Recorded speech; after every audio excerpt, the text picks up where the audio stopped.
नमस्कार दोस्तों, स्वागत है आपका हमारे चैनल TSW बंगाल मिरर में। नेशनल टेस्टिंग एजेंसी यानी एनटीए ने 3 मई को आयोजित हुई नीट यूजी 2026 की परीक्षा को पेपर लीक की चर्चाओं के बीच रद्द कर दिया है। एनटीए ने कहा है कि केंद्र सरकार की मंजूरी के बाद ही परीक्षा को रद्द की गई। नीट परीक्षा को देश की सबसे सुरक्षित परीक्षाओं में से एक मानी जाती थी, लेकिन आज यह सवालों के घेरे में है। शुरुआत में प्रशासन ने पेपर लीक की खबरों को सिरे से खारिज किया था, लेकिन जैसे जैसे जांच आगे बढ़ी, सिस्टम की परतों के नीचे छिपा एक भयावह सच सामने आने लगा। आज हर छात्र और अभिभावक का बस एक ही सवाल है, आखिर इतनी सुरक्षा के बावजूद सेंध कैसे लगी और इस पूरे कांड का मास्टरमाइंड कौन है? आज के वीडियो में हम इसी की गहराई से पड़ताल करेंगे। दोस्तों, जांच एजेंसियों की पड़ताल में पेपर लीक का जो रास्ता सामने आया है, उसने सबको हैरान कर दिया है। यह कोई स्थानीय घटना नहीं, बल्कि एक अंतर्राज्यीय नेटवर्क था।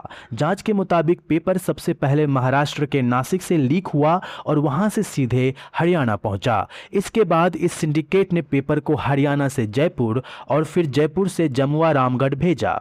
लेकिन इस पूरे खेल का मुख्य केंद्र बना राजस्थान का कोचिंग हब यानी सीकर। सीकर से इस लीक पेपर को न केवल राजस्थान में बांटा गया, बल्कि डिजिटल माध्यमों का इस्तेमाल कर इसे जम्मू कश्मीर, बिहार, केरल और उत्तराखंड जैसे दूर दराज के राज्यों तक चंद घंटों में फैला दिया गया। इस घोटाले को अंजाम देने के लिए जालसाजों ने गेस पेपर शब्द का इस्तेमाल एक सुरक्षा कवच की तरह किया। जांच में खुलासा हुआ कि नेटवर्क के गुर्गों ने छात्रों और उनके परिवारों को यह कहकर भरोसा दिलाया कि उनके पास आने वाला पेपर केवल संभावित प्रश्न है। यह दरअसल कानून और जांच एजेंसियों को चकमा देने की एक सोची समझी चाल थी, ताकि पकड़े जाने पर इसे महज एक संयोग बताया जा सके। लेकिन हकीकत में यह हूबहू वही असली प्रश्न पत्र था जो परीक्षा में आने वाला था। इस संभावित प्रश्न पत्र के नाम पर छात्रों से लाखों करोड़ों रुपए वसूली गई, जिसमें कई छात्र अपने भविष्य की खातिर इस दंदल में फंस गए।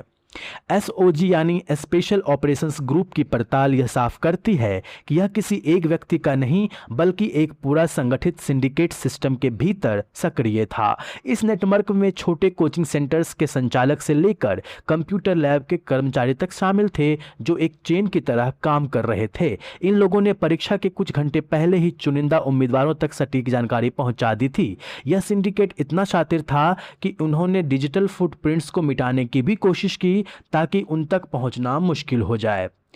हम देखते हैं कि कैसे राजस्थान पुलिस और केंद्रीय एजेंसियां अब डिजिटल सबूतों और कॉल रिकॉर्ड्स के जरिए इस घोटाले के असली मास्टरमाइंड की तलाश में जुटी है। यह मामला सिर्फ एक परीक्षा के रद्द होने का नहीं है, बल्कि उन लाखों मेहनती छात्रों के भरोसे का है जिन्होंने सालों तक दिन रात एक करके पढ़ाई की थी। फिलहाल जांच जारी है और पूरे देश की नज़रें अब इस बात पर टिकी हैं कि क्या दोषियों को कड़ी सजा मिलेगी और क्या भविष्य में ऐसी परीक्षाओं को पूरी तरह फुल प्रूफ बनाया जा सकेगा। इस घटना पर आप क्या सोचते हैं, कमेंट कर जरूर बताएं। वीडियो को लाइक और शेयर जरूर करें। तो मिलते हैं अगली वीडियो में, तब तक के लिए धन्यवाद।